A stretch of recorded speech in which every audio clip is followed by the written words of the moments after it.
Good morning, everyone. This is Brad Matheny. I just got asked to help a friend and a subscriber to my expert growth services find better setups on the Dow Jones chart related to entries, particularly asking how would I find entry levels in this area. So part of my teaching, which I posted up on um, Trading View and up on my website, ment.com. Remember, my website is ment.com. You can get access to my training videos there and much more. I teach about Fibonacci price theory. So we're going to go through and just highlight some what are called standout lows and try to move this out of the way. So here's a standout low. What is a standout low? It's a unique low that has been set up that has been breached in lower prices within 15 to 25 days or bars. Here is a standout low. Here is a standout low. Here is a standout low. We don't have any unique lows so far. Here is a very tiny standout low. Here is another standout low. Here's another standout low up here. Here's another one here, another one here, another one here, another one here and here, then another one here, and finally we get one up here. So now there's a lot of little standout lows in this area. We might be able to find there is a little one right here and looking for any type of a pullback. So I'll call this a standout low as well. That's a little pullback in price. So now we also have to be aware of gaps. Gaps play a fairly important role. So you can see that we've had a couple of gaps. We have one very clear gap right here. We have another gap that occurred right here.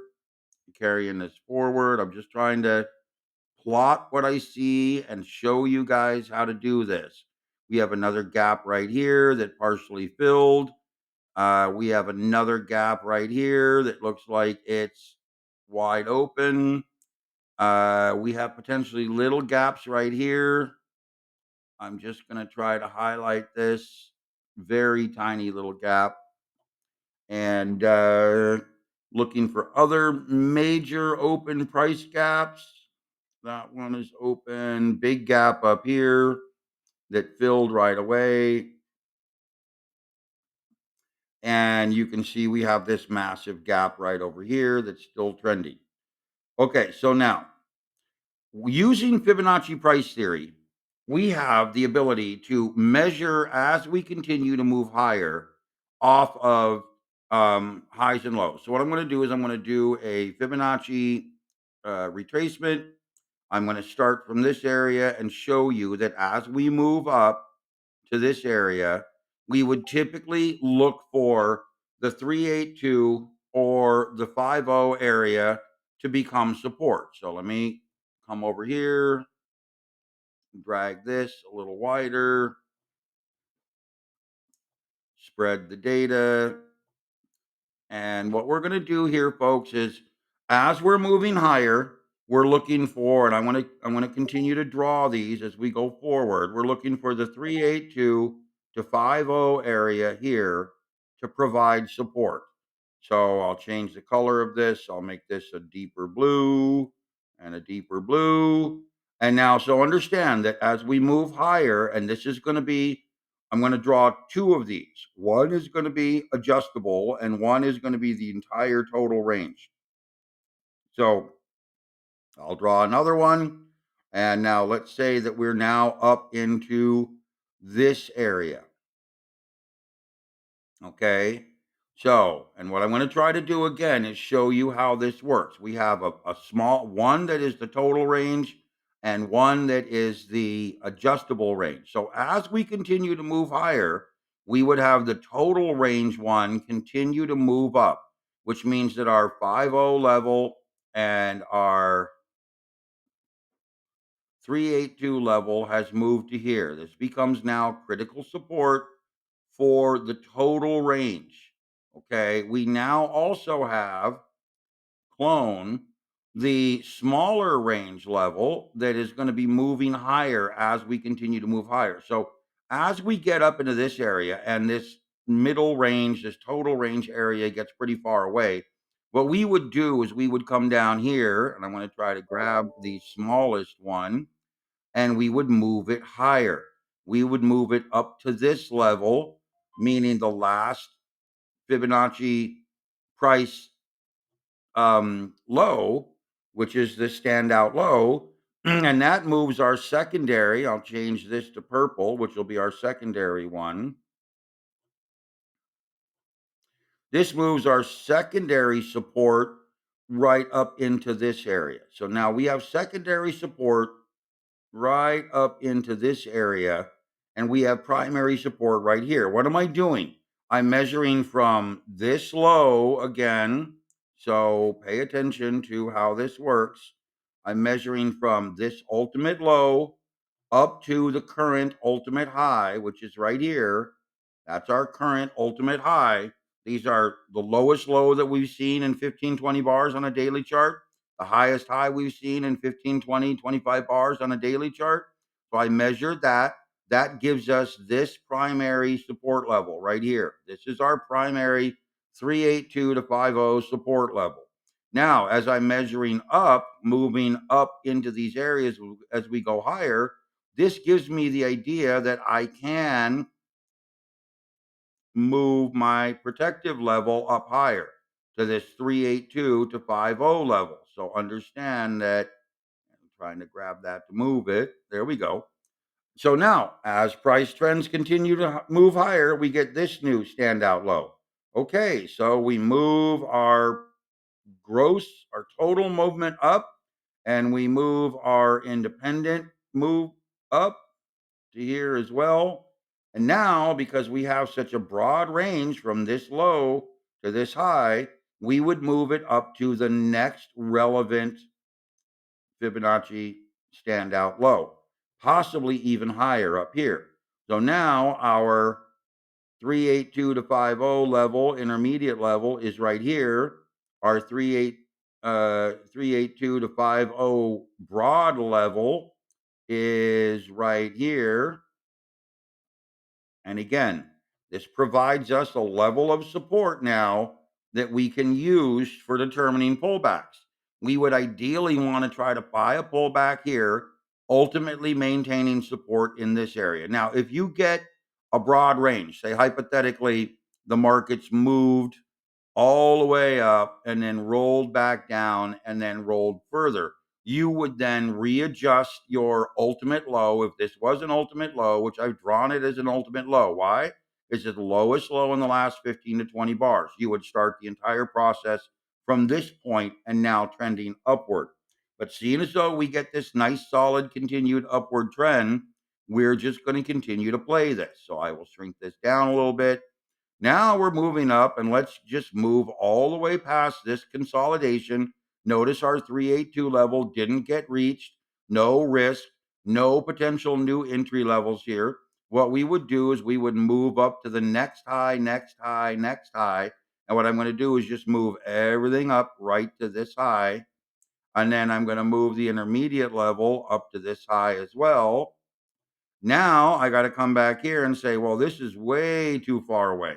I can't rely on this for my short term, intermediate term rotations. I need to move this up, potentially up into these lows, okay, or this low. And it's really my choice.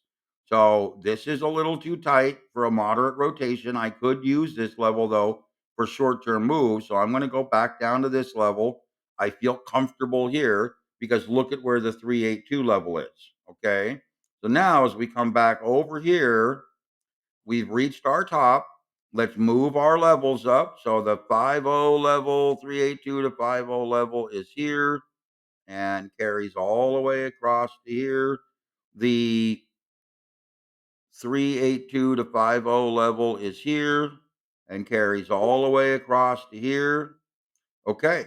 Now, notice how the 382 level, this level, the 50, reached a trigger point right in this area. This is, as you measure the data, a functional trigger point. Even if I were to move this data even higher to the ultimate high and move this data even higher to this ultimate high, which is eventually the high that we have here, look at how the 382 to 50 level gives us a key level that we can work with for pullbacks. And it also provides, I have to shrink the chart a little, also provides a key level for support. So we have a buy zone here at this level. As long as we hold above this level, we are still in upward trending. Now, you can argue, well, Brad, but based on your teaching, this is a new standout low and this is a new ultimate low. Yeah, we had a little downward rotation right here. We had intermediate downward trending right here, setting up a standout high, breaching that standout high right here. Now we're back into an uptrend, indicating that we're likely to see upward movement. And this gives you an idea that until we breach this ultimate support related to the total trend, now I could have again moved this up, but I want to have some reference to the total move. We had no other unique low setting up. Maybe this, but no, this is not a unique low because it touched here. This is not a unique low because it touched here. None of these are unique lows. This is a unique low. Why? Because we have no low that has touched this level going all the way back to this area. So here we go. More than 25 bars back. That sets up a unique low. It sets up a very important criteria for the fact that this now becomes our new move to the upside. We will eventually, as it starts accelerating upward, getting into a broader range, we'll do the exact same thing moving higher. We've closed this gap. We've closed this gap. There's no other gaps in this area that we need to worry about. We've got very critical support in this area. You can see this multiple low scenario right across here provides a very critical support mode. So we would want to see this be as clean and functional as possible related to a pullback, and we did have a very clean pullback down into the buy zone, deep into the buy zone, rallied back up, found support, waffled, and then rallied out of it. Very good buy area for you to use. Now you have to be cautious how you move these levels up. They do need to be relative to price. You don't want to move this up into here and go, oh, well, here's my level. No, that's way too tight.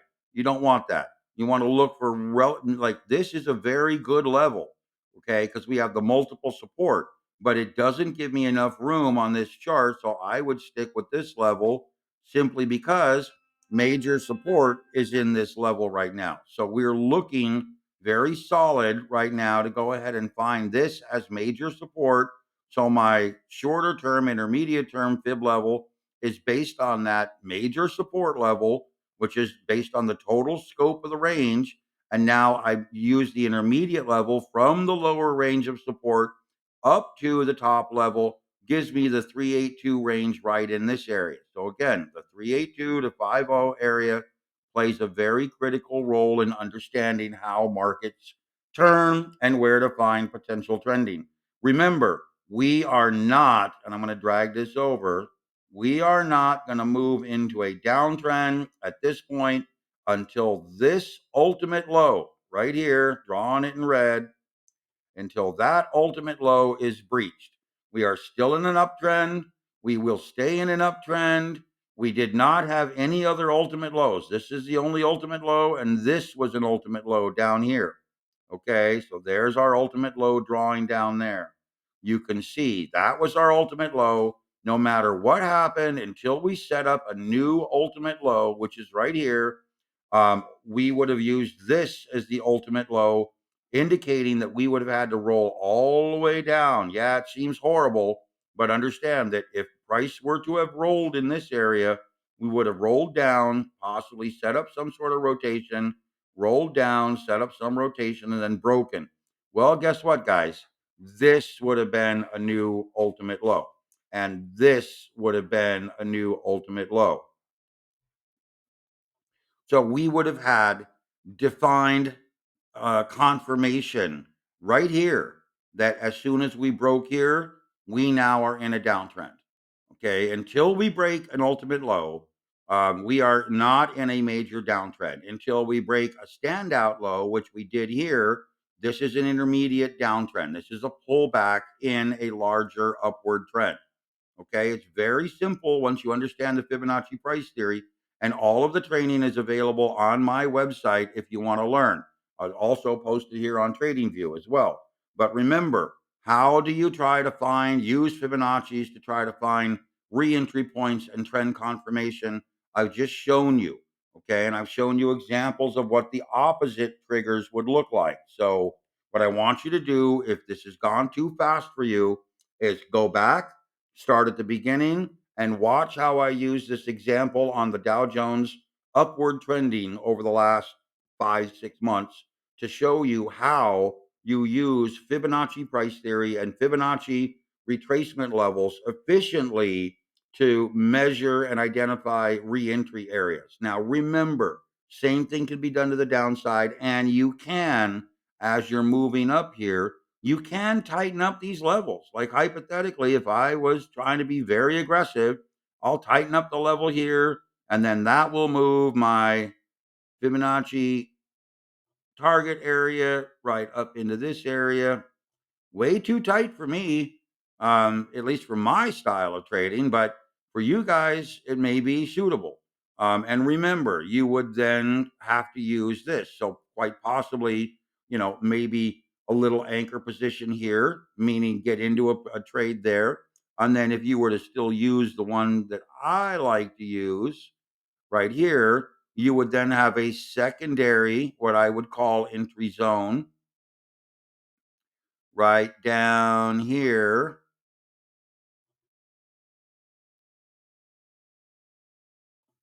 So essentially, you would have multiple entry zones in this area here. I'll try to make this, I don't know, I'll make this a dark gray, dark green, and green. So you could use the Fibonacci level as dual or triple um, processes to identify how you want to look for reentry zones. Now, remember, you have to use ultimate high and low peaks to determine where we're at. We have an ultimate high peak right here. Okay, this is now our ultimate high. Lovely ultimate high, and we will stay in or reconfirm a bullish trend if we get above this level here. We will confirm a new downward bearish trend if we get below this level, or until we set some new ultimate high somewhere over here or ultimate low. Now, understand an ultimate high would have to be a high that has not been touched in the last 15 or 20 bars. An ultimate low would have to be a low that has not been touched in the last 15 or 20 bars. That will set up a new range that could dictate major trend definition going forward. And that's all explained in my Fibonacci price theory training video.